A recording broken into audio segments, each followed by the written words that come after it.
Oh, hey. Today we're going to go over how to properly install your stem. Everything from steer bolts, compression cap, faceplate. What does it all mean? Well, buck up, little camper. Today we got you covered.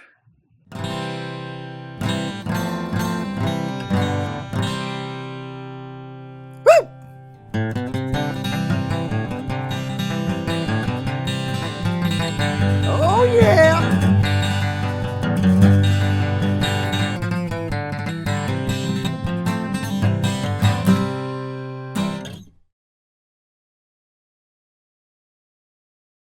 Now here's the thing about installing your stem. You want to make sure that you're doing it appropriately. According to Better Homes and Gardens, improper installation of a stem leads to a bad time on the bicycle. When you have a bad time on the bicycle, you got to share it with someone, probably your friends. They don't want to hear about that. So what we're going to do today is go over how to do it appropriately, from how to tighten the bolts in the right order, proper torque load, and the tools you need. So let's get started. Here's what you're going to need to install your stem. 1 Ritchey brand TorqKey. That's it. Nice thing about the TorqKey is it comes with a bunch of different bits, including a 4 and a 5 millimeter bit. So you can remove the top cap and install your bolts on the stem. It comes preset to 5 Newton meters, which is exactly the load that your stem bolts require for installation. The other nice thing about a TorqKey is you can use it for not only installing bolts, but removing them. So if you're swapping stems or bars, you can use one tool for everything. Should you not have that, a 4 and 5 millimeter Allen key would work well. You really have to be careful not to overdo it and potentially strip out your bolts. Now, all new stems will come with thread prep that prevents the bolts from seizing inside the stem. Should you be, again, swapping stems from one bike to another or putting new bars on like we are today, a little bit of grease never hurt anyone. And that's it. Now, the important thing to note when installing a C220 stem is because of the way the stem wraps around the bars 220 degrees, the approach of the bolt isn't perpendicular to the stem. Rather, it's perpendicular to the entry point at the stem body. So you'll see it actually comes in an angle. You really want to be careful of this when installing your faceplate. What we've seen a lot of is people putting them in incorrectly and sometimes at an angle. This will either strip out the body of the stem, not good, or get the bolt stuck in there, really not good. It also kind of voids the warranty. So really be careful. When you first start threading in the bolt into the stem, it shouldn't be giving you a lot of trouble. In fact, it should go in pretty easily. If it doesn't, back it out. Don't force it. At any time, if you feel like you're exceeding 5 Newton meters, you've probably done something wrong.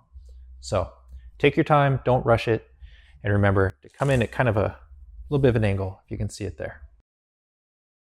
All right, so I'm replacing my cockpit, and I want to go with new bars. That's going to affect my reach, which means different stem. I've already gone ahead and pulled that off. I already know the stack that I want to use with a carbon steer on Ritchey forks. You don't want to exceed 30 millimeters from the top of your top cap to the bottom of your stem. Right now I'm running about 25. Another thing that I've done, a little pro tip for you, is I've taken our old friend, the toe strap here, just wrapped around the down tube and the front wheel. This prevents your whole front end from falling down. Do you have to do this? No, you could probably just pull out your wheel and it'll be fine. All right, so I've gone ahead and removed the faceplate. So I'm just going to go ahead and pop on the stem.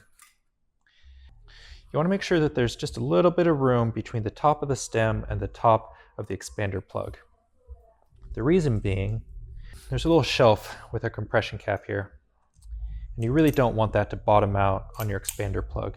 So you want a little bit of space in there. If for some reason it does bottom out, put a 2.5 or a 5 millimeter headset spacer in there.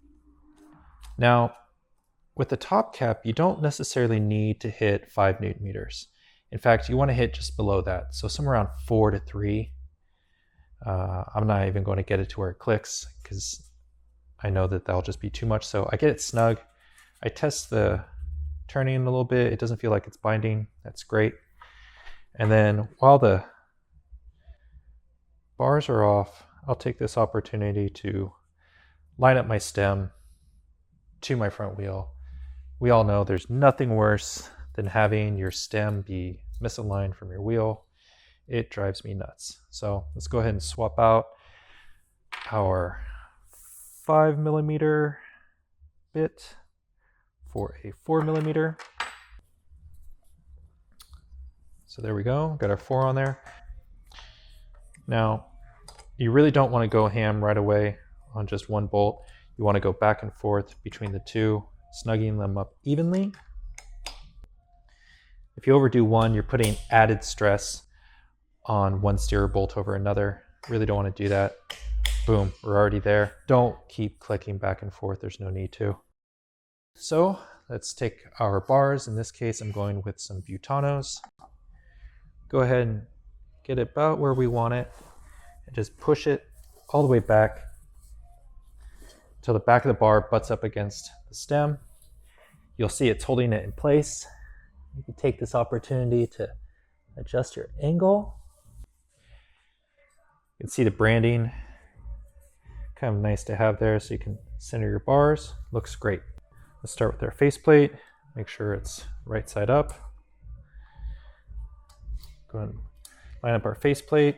Double check the first bolt. I'm making sure that it's perpendicular to the entry face of the stem. Couple turns, feels nice and smooth. Again, I'm not trying to force it here. I just want these guys to go ahead and get in there.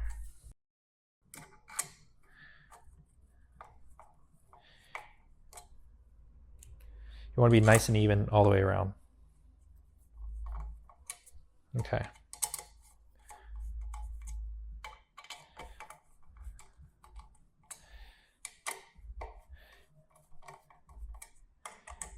So when tightening the faceplate bolts, you'll notice that I'm working in a Z-shaped pattern, doing a little bit of each bolt.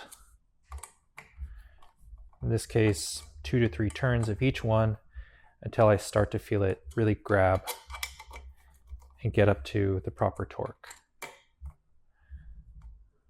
The other thing that I'm looking for here is I want to make sure that the space between the faceplate and the top of the stem and the faceplate and the bottom of the stem is pretty equal. You don't want one side to be butting up against the stem over the other. So I feel I'm starting to get to the tension that I want. That's at 5. That's at 5. 5. Double check. Great. Nice and easy. Again, you want even space. You can feel down here, space is about equal to the space up here. Faceplate is pushing up against the stem appropriately. I'm entering the bolts at the right angle into the stem itself, so I'm not stripping that out. Everything installed well. And now I just have to put on my shifters, wrap the bars, and away we go.